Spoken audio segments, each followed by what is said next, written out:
College Admission Secrets.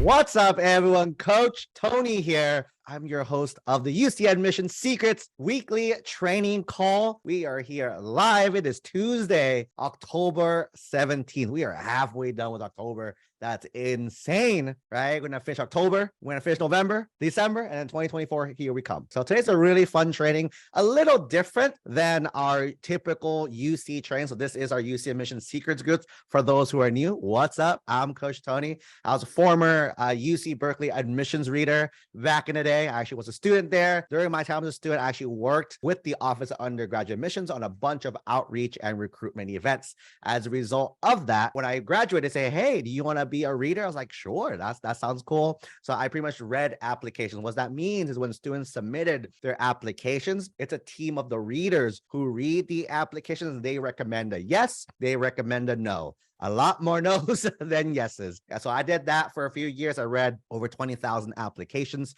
I pretty much, you should see trends, right? It's not like, hey, this is the app that gets in. It's like you start to see trends. Hey, looks like a lot of yes students have this in common. A lot of no students have this in common. In our coaching programs, we teach you guys, go towards yeses. Let's go away from the no's. I think that's what we do here in our coaching programs for those who are interested in going to the next level and doing that with us there. We'll start from theoretical, then we'll go back to tactical. And again, today is a tactical training. I'm going to give you step by step. So let's start surface level. Where does this kind of fit in the admissions puzzle? So there's three main areas of admissions, or three factors that matters in admissions. Factor number one is academics. Factor number two is activities. And factor number three is going to be the application process itself. So today, for the how to land an internship, that falls under area two, the activities as well, okay? So with this topic, the reason I kind of bring it up is first to kind of poke at a lot of the parents here, right? A lot of the parents, we've been jumping on calls, you've been chatting with myself, you've been chatting with our other advisors in our program, Coach Katrina, she's amazing. You've been chatting with Coach Art, he's amazing as well too. Some of you have talked with Coach Jocelyn. They've all been telling me, and I've seen this trend as well, that a lot of you guys are asking Coach Tony, can you help my child get an internship? A lot of families ask that. Hey, how can you help us get an internship? And then I throw a question back at them. I ask, why? Why do you need this internship? And then they always tell me, and the answer usually is like, oh, because that's what you need for admission. That's what my friends tell me you need for admission. I'm like, oh, what's your qualification of your friend? And it kind of ends there. It gets a little awkward after that point. To preface this whole training first, you do not need an internship to get into any school. Most of our students do not do internships. This is just a fun training for those if it is aligned, and we'll talk about if it's aligned with them, then yes, this is awesome. And I'm teaching a really easy way to get it. But don't feel like this is a necessity. Same thing goes with research. Most of my students do not do research. Most of my student ends up at UCLA, UC Berkeley, Stanford, the Ivies, all these top schools. Zero research, zero internships. And the third one I like to poke fun at a little bit is summer programs. You don't need summer programs. Most of my students don't do summer programs either. They still end up at really amazing schools. So keep in mind, everything we're going to teach today is not a necessity. A lot of the other trainings we do, though, are, right? A lot of the things we talk to you guys about, academics, things to do in your activities, right? The application, those are all necessities. Today's just like a fun little perk for you guys, right? Mid-month, we do a little fun little mid-month perk. So with that out of the way, let's kind of define what an internship is. So now we define that this falls under activities. Next piece of the puzzle is, cool, what is an internship? Go to Google. Go to Merriam-Webster. Anywhere you look up your definitions, look up internship. When you look up internship, it just says hands-on experience. That's in all definitions. That's kind of like the core. If you extract it, that's kind of what it is. So essentially, if you get the hands-on experience, does that mean that's an internship? Yes or no? An opportunity to do a certain field. If you do that, is that an internship? And here's something for how you guys think about. So is there such thing as a central database of internships? Like, is there a place I can go to online that lists every single internship there is in existence? Like, for example, I could go and look up every college, okay? Like I can go and Google and look up every college in everywhere, or every college in California, all the public schools, and that's all in a database. Is there a database for internships though? That's the magical question right here. No, there is no such thing as an internship database. So that begs the question, right? So what is an internship? And all this stuff. The definition I'm going to go with for today is hands-on experience in a field that you're interested in. So that's kind of that definition that we're going to go with for today. So our goal for today is something I tell students. If it looks like a duck, if it sounds like a duck, it's a duck. If it looks like a dog, it sounds like a dog, it is a dog. So what you want to do is our goal, if you know me, our goal is to how can we get to the final result in the fastest way possible with academics, right? You guys know, if you guys Google, people tell you, hey, make sure you take a bunch of AP classes. Again, I'm like, I like to question that. Why? Let's trace it back. Why? You want to demonstrate rigor. That's the real reason why. So for me, I'm always like, hey, how can we demonstrate rigor in a much faster way? Because again, a lot of people here take AP classes. A lot of AP classes are very hard. So by adding so much more AP classes, you're just making life really hard. So for me, I'm like, is there a faster way? And there is. A few weeks ago, this training, we did talk about that. With internships, for me, I'm like, cool, how can we achieve an internship in a very easy way? Because a lot of people are saying, hey, can you help us get it? Because usually the very traditional way of doing it is you go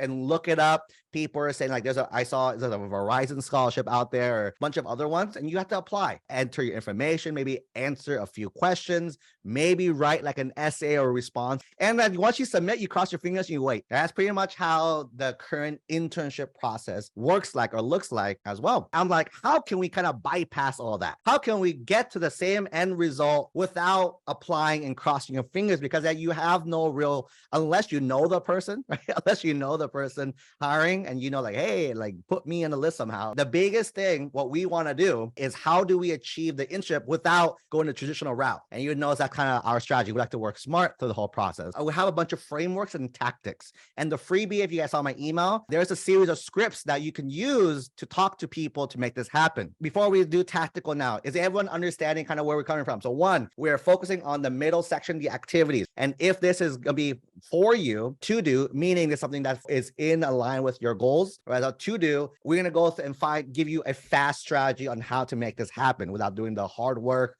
without applying, without crossing your fingers. So first one, internship is experience in the field to expose you to stuff as well. Internship usually has a period of time, a few weeks, few months, maybe longer. You have someone to guide you and mentor you in an internship. You're learning skills in a specific industry or in a certain environment. You're not just doing like grunt work. You're getting feedback on what you're doing there. And potentially this could lead to a job. This could lead to other things afterwards. So that's essentially what a definition is. So here's the strategy. When we developed this was a few years ago, and it works really well based on one psychological principle. I don't know if it's a legit principle or not, or like I just became a psychologist myself. My theory was adults love /like to help younger people. What that means, parents, if you saw a little kid fall on the street, would you help them stand up? If you saw a kid fall on the ground, would you help them get off the ground? And the question is kind of why. There's no benefit. If we're playing life, we're playing game like, hey, I need to win, I need to do better. That doesn't bring you any benefits from helping someone else that way, especially if it's not your kid either. But I've noticed that adults love to help kids. It happens to me all the time. A lot of people ask me for help. I'm like, yeah, let's do it. Easy. But if an older person asks me, like, hey, not older, but like someone my age asks me something, like, there's some ulterior motive. There's some secret agenda why they want to take me out to lunch or buy me a coffee. They want to pick my brain about something. But if a student says, hey, Coach Tony, can you help me with this? And that's like, yeah, 100%, let's do it. Because again, what I've learned is adults like to help younger folks. And we take advantage of that in this strategy. So at a surface level, again, I have tactics.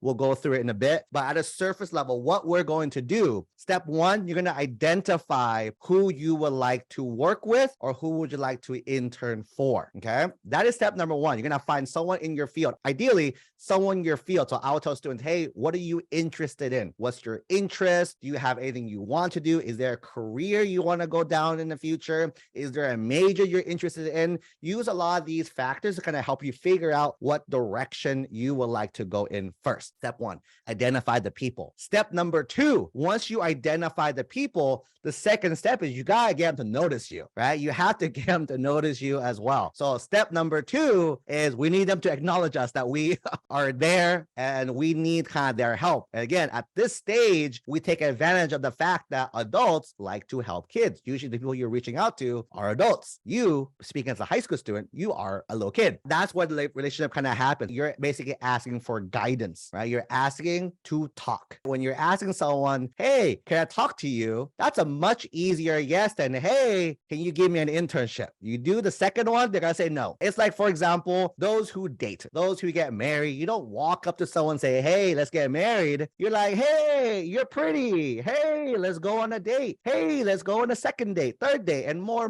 And then you lead with, let's get married. I hope that that's the usual structure there. So that's what we're gonna do, the same approach there also. So we're gonna start with first, hey, can we chat? Can we chat is a very easy yes. It's okay. It's either yes or no, but it's an easier yes than any other request you can ask for. We ask for the chat is like step number two. Step number three, what we're going to do is we're going to ask for the opportunity. This is when you got to be a little selfish. You got to be a little selfish here, and you're going to ask for an opportunity. There's kind of two options that we'll talk about today. However the conversation goes, you can use option one or option two. And essentially what the options are is to get you hands-on experience in that field. So now going back to my previous analogy, if it looks like a duck, if it sounds like a duck, if you are doing hands-on work in a specific field under a mentor for a predetermined set of time, what do we call that, friends? What do we call that? When we are helping this individual with a certain task or tasks, that's our mentor. We're doing stuff over a weekend, over a month, over a period or whatever. This is an internship. You're doing an internship by design. And the best part, your applications for every school is self-reported. There is no drop down of like a master internship list that you pick. If you define a certain activity as an internship, it's an internship. You write it that way and you explain why it is the way it is. That's the whole thing. So that's kind of those steps in a nutshell. Let's go tactical if that's okay with you guys. I have some tips. I'll go back to that in a little bit, right? But probably the most important one I'll talk about right now is that we live in a world today, everyone likes to be behind a screen. Everyone likes to be behind a screen, behind a phone as well. Pro tip, this strategy works the best if you can get face-to-face. If not, over like other face-to-face, like virtual face-to-face, like a Zoom call. Then an actual like voices, a call. Then like a text, that's still personal, a text. Then the DM, then email. A lot of people start with email. I used to have like 30,000 unread emails. That's why I tell parents, don't email me, because if you email me, I won't see it for a while. So text me, because that's probably faster for me as well too, to text me. For me, don't call. I turn off notifications on call. But text, or for our coaching family, Discord, I put that actually above everything else. That's like the first ping that I get there. The first strategy to work, face-to-face is big. So face-to-face is big. And a lot of our students who end up using this, they say, is it because it's either face-to-face or Zoom? Those are the two most common ones that our kids use to get these. Okay. So tactics number one, step one, what we want to do, like I mentioned earlier, step one, we need people to notice us. So what we would do, there's a site called LinkedIn.com. Have you guys used a site called LinkedIn? Think of LinkedIn as a professional Facebook. That's the best way to explain it. It's a professional Facebook. So let me go ahead and show you an account. LinkedIn.com. One of the cool things about LinkedIn, people like to brag about their jobs. Right? People like to brag about their job. Give me an example of a career that you're interested in the chat. Whoever's first, I'll use it. Boom. First one, biotech. I'm going to look up biotech. When I search up biotech, the next thing you do is look for people. The career, major, interest, search by people. Everyone here is in the field of biotech, right? So you can go through here and see kind of what they're doing. So this one's an HR. This one's a recruiter. This one's a strategy. Ooh, that's kind of cool. So what we're doing at this stage, we're looking for roles that we think we want to try to talk to. People who are interesting is kind of what we do. You'll see that also it shows you where people are at. One cool thing is post 2020, a lot of things went virtual. So location doesn't really matter. Before 2020, we used to teach students filter it now by your city. So you can filter by locations and filter your zip code as well. You guys can still do that too. But because of post 2020, we can do pretty much anywhere I want. So I'm gonna go ahead and put her start off on the screen. This person's a biotech. I'm gonna make up another screen. This one is a biotech specialist. Let's do that. Talk to them. They started a startup. Let's talk to them. A CEO. Let's talk to them. So essentially what I pulled up right now, these are people who have the biotech in their title, which means they're really proud of that. That's probably what they're doing in the future. So you go through this here. So first one, Sarah, PhD. You scroll down. The cool thing about LinkedIn, you can see their entire education history. So you can see this person went to American University, and then they went to UCLA, got their PhD, right, in chemical engineering. Those who wrote biotech, if this is something, if you look at kind of what they're doing right now, if this is something that you're thinking about doing, hey, consider that this is an option, that they have been there, done that. One of the things I think a lot of people do a lot is just like reinvent the wheel. Why go through the heartache of trying to do things over and over when these people are doing exactly what you want to do? So you guys can go ahead and check that here. So next person you see, Manali, got their bachelor's at Berkeley, got the master's at Michigan, pharmaceutical science. This is what they did. They did all this, and now they work at 23andMe. Awesome. Next one, this person graduated from Berkeley and then went to UCLA School of Management. Then look, they worked a bunch of different jobs. Boom, boom, boom, boom, boom. Now they are working at Gilead Sciences. This one, Meta Sibaya, went to, I got bachelor's at UTA, got her PhD at Washington University. Last person, and this is what they've done over the years. And last example for us, Yasi went to Princeton. They were a researcher, then they were a manager, then they started their own company. So the idea behind each of these, again, you can do it for your own kind of field, computer science, teacher, all the other fields you can think of. So with here, what I want to do is these people, and I ask you, do they sound interesting? Because some people are not. For me, I'm not really into biotech. So these people, meh for me. But whoever probably wrote biotech, maybe you're geeking out. You're like, ooh, that's cool. I want to do that. So what we want to do, let's say we want to reach out to Yossi. What we got to do is you guys can go ahead and click follow on LinkedIn. You click message. Oh, you can't message the person. This is a bad example. One more time, going back to normal again. There you go. Connect. It's connect. When you connect on LinkedIn, you can add a note. So this is the trick that we use. Add a note. They have no clue who you are. So you can go ahead and send it to the person. There's potential script number 1. I have that script for you. So hang on tight. Essentially, what you got to do, you talk about who you are, why you're reaching out to them, and the ask. So who you are. Hey, my name is Coach Tony. I'm a junior at XYZ High School. I saw the connection point. Look at their app. Hey, I saw that you went to Berkeley. I went to Berkeley. I'm like, hey, I wanted to go to Berkeley. Or, right, look at what they're doing that gets you excited. Hey, you went to Kaiser. I wanted to go to Kaiser. I've been at Kaiser my entire life. Whatever the connection point is, because humans need to have that connection point to kind of relate to other people. And then the third one is the ask. What are we asking for? And again, going back to earlier, our goal is to ask to talk to them. That's the key. I want to ask to talk to them. So scripts. I'm going to show you guys a script. Frameworks, variation. Here's one. Feel free to screenshot it for anyone who's watching this. Hey, my name is blank. I'm a junior at blank. I'm passionate about this field and came across your profile. I'm impressed by your work in blank. I'm reaching out to see if we open to a short chat. We're just asking to talk to them. We're not asking for an internship. That's nothing else. It's like, hey, can we chat? Here's what you do. Insights. We mean a lot for someone like you. Thank you for reading, blah, blah, blah. Variation number 2. I gave you guys 2 variations and you can read that again, screenshot that and see, boom. I gave you a 3rd variation. I don't recommend you copying paste this exactly. Change it a little bit, especially if you guys are going to do this right now, all at the same time this week. Change up a little bit, but you see the kind of framework. Here's the framework. The framework is greeting, who you are, why you're reaching out, asking for the chat is basically what we're doing there. Once they say yes, you'll connect. Keep in mind, this is a numbers game, which means people say, Coach Tony, it doesn't work. I was like, what do you mean it doesn't work? He's like, yeah, I've messaged people. They all told me no. I said, how many people do you message? They're like, I messaged like 5 people. Or message 10 people. I'm like, no, message 1,000, then come back to me and tell me it doesn't work. That's the magic number, 1,000 people. Most of our students get to like 10, 20, 30, and they're good. It's a numbers game method. Do you want to apply and cross your fingers? Because that's unpredictable, you have control over. So what you do is you use mass message. Again, one of the other tips I say, do not copy, paste. They will know that. If you guys kind of saw my screen, I kind of ignored a bunch of people messaging me as well. Because again, it's probably like a simple copy, paste thing that they're doing for everyone. everyone. And the people who do stand out to me, I'm responding to them. So you talk to them. Be a human being at this point, right? Be inquisitive. You don't know anything about the field, or if you know a little bit about the field, you want to learn more. Be selfish at this time is what I tell our students. Be you. You want to talk to them because you're interested in biotech. They're doing biotech. You want to learn from them. Hey, let's stand on the shoulder of giants. It's kind of the strategy. Have them help you do stuff. I'm thinking about going to college for this. What do you think I should do? I can give general college admission advice. The people who know the best are people who have been in your shoes, who are doing what you exactly want to do. So just ask them, just talk, have a conversation with these people is kind of step number one.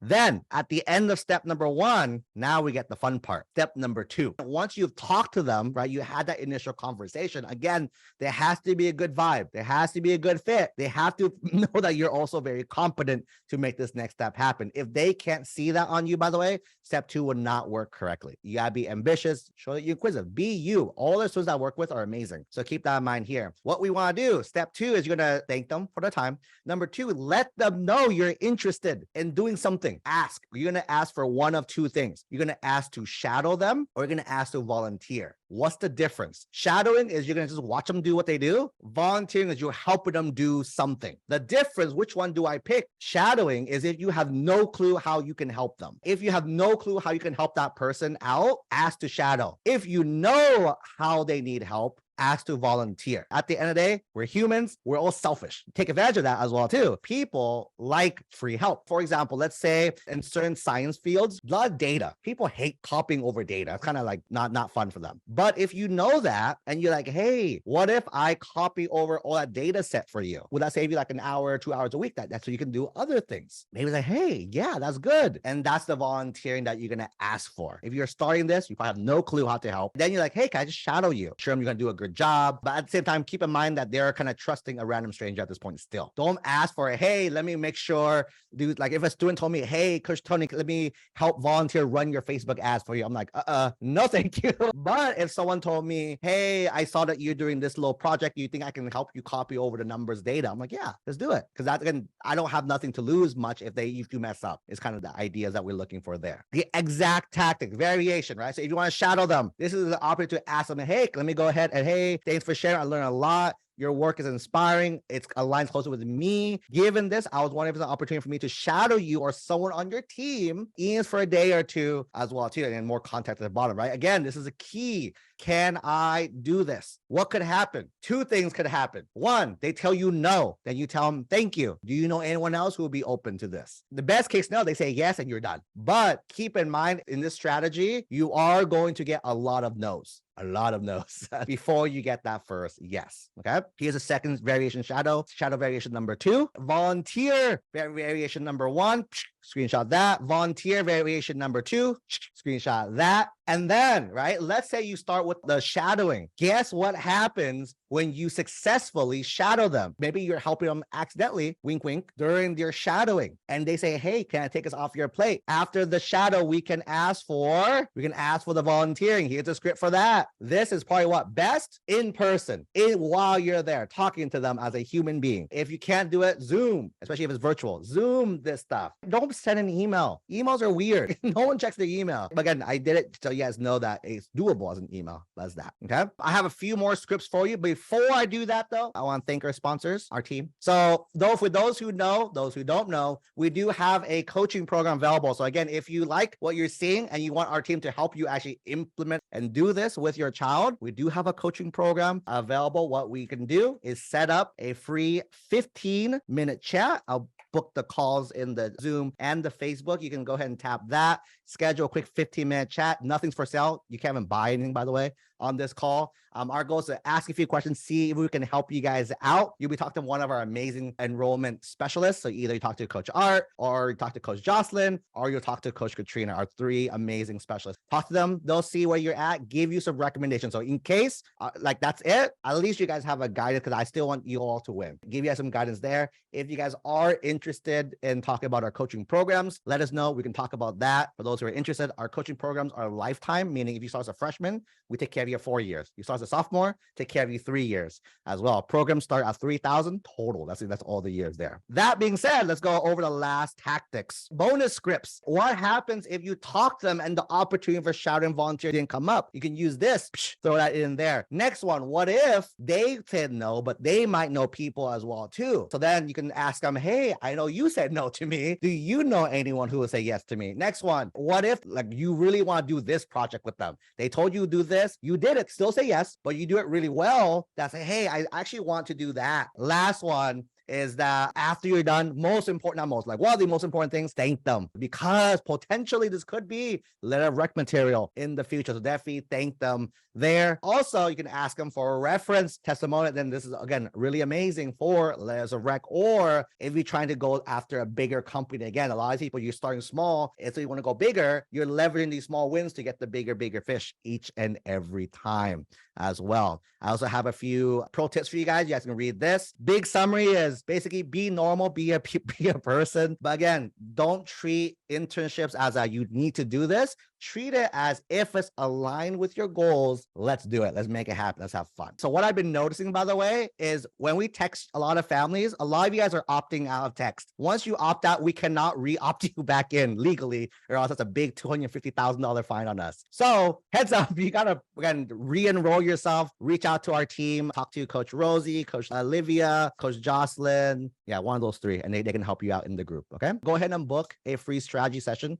with a team if you guys are interested in seeing if we can help you guys out with the college admissions process. Do you cast a wide net all at once or go down the line if I happen to reach multiple people, multiple yeses? Do I tell no longer do research with them? That's a great question. This is how I would do it. I would just go, again, it's numbers game. You never know when, again, the first ask is not anything. So I would say yes to all the yeses, whoever says yes to you. So everyone talk to everyone. I don't know how, it's like dating. Say yes to everyone, cast that big net, and then you're going to find out one that you really want to go with. The person that actually says, yes, let's do something together. Then you commit with that one. But if not, man, you're still in limbo with everything. Even if the first person tells you, yes, let's chat, they might say, nope, I have nothing for you. Then you lost it if you told everyone else no. So keep going through the process with every single person until you land that thing, whatever that thing is. Then you can go back and say, hey, I'm good now, or hey, or if you can be a superstar, you can do all of them, or do as many as you can, or say, hey, that's awesome, thank you so much. I probably don't have time, or kind of maneuver your conversation. Again, it'll be natural, right? Don't be a robot. It'll make sense there. Would these scripts work for college students not getting paid? So these scripts, by the way, were designed not for high school students. These scripts were designed for people in the real world. So this strategy is actually not like a random one.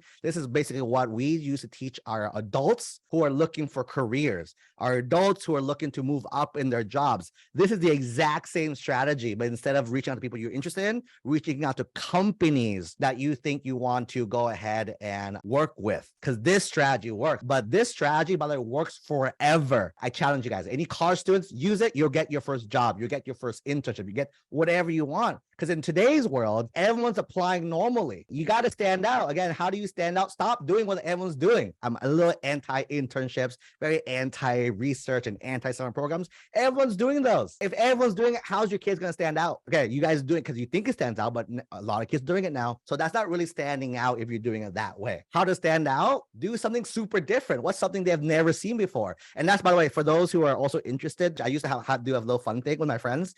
We try to talk to as famous people as we can. And the trick to do that is you get them on the platform they're never on the most, because they're trying to grow it. Whatever they're trying to grow, they're trying to be on there more. I just go after that channel for them. And that's how I've been able to connect with a lot of big name people and really successful people, because I'm just hitting them on an angle that not people know there. Or should you look for paid internship? Again, what does it matter? We don't need an internship. That means nothing in the world. The point of this is it aligned with what you want to do? If you're doing it, if I ask you, hey, why are you doing this? And you told me, oh, I just want to look good for college, this is probably the worst thing to do. There's a lot more things that are way easier to do that will make you look better. This is not that answer. But if you told me, hey, Coach Tony, I want to get hands-on experience, I want to know what that field is. I want to see what this computer, like this coding life is like, right? My parents aren't coders. I discovered a space. I just got my first thing. I made my first program. I want to see what it really feels like and looks like on the back end, like for a real person. Cool. That's your main motivation as well. So that's what I would have people do first. Does that make sense? That go with that angle first, not the angle of it looks good for college. So, but paid is great too. And this strategy, by the way, is not for being paid. Is internship program or the Cosmos desirable? They're all good. If you ever ask me, hey, what looks better? I'm like, all of them and none of them looks good and looks bad. And because again, it doesn't matter what. I do this training talk because a lot of people ask about it, but you're asking the wrong question. You should be asking, why are people talking about internship as such a big deal? And the answer is not. It's not a big deal, but people are making a big deal. And as a result, you're going on the wrong path. A lot of people, again, my goal is to put you guys on the right path. Hopefully I'm doing that as well. So again, a lot of you guys ask about, Coach Tony, GPA, this. I'm like, no, when I have never talked about GPA, don't talk about GPA with activities. There's nothing that looks good. They all look good. They all look bad. It depends on who you are and how it makes you who you are. Keep that in mind. So either or is good / bad, depending on who you are as a person. What's better? Same answer. Assume students should ask references and volunteering. How you say references, unless you're doing a lot of these, you probably have an idea of who it is. Again, keep in mind that even these people might also not be the best recommenders because they might not know you too long, especially if you're doing a lot, meaning you're probably doing this for like a weekend-ish or something. They probably don't know you as well as a teacher who known you for a year. So with the laser rack, keep in mind it's about depth, not about like names. People always tell me like, let me use this fancy professor's name. They're at Harvard. I'm like, I don't really care where she or he is from. That means nothing. Their title means nothing to a reader. For me is who are they? Who are they in relationship to you? And what can they say about you that I don't already know from your application? I'm assuming we talk about the coaching program. No, our coaching program is everywhere. We have students from everywhere. We have students from Florida, Texas, New York, Illinois, lots of states. So definitely, let's do it. Let's do it. What should you do? Summer's a little early. I do summer training more in December because that's when that will come in. So, but I will do a training on summer stuff next month. And with that, it's been a pleasure chatting with you guys again. Thanks for sticking out, everyone. That has been fun. I'll see you guys all. Chat soon. Bye.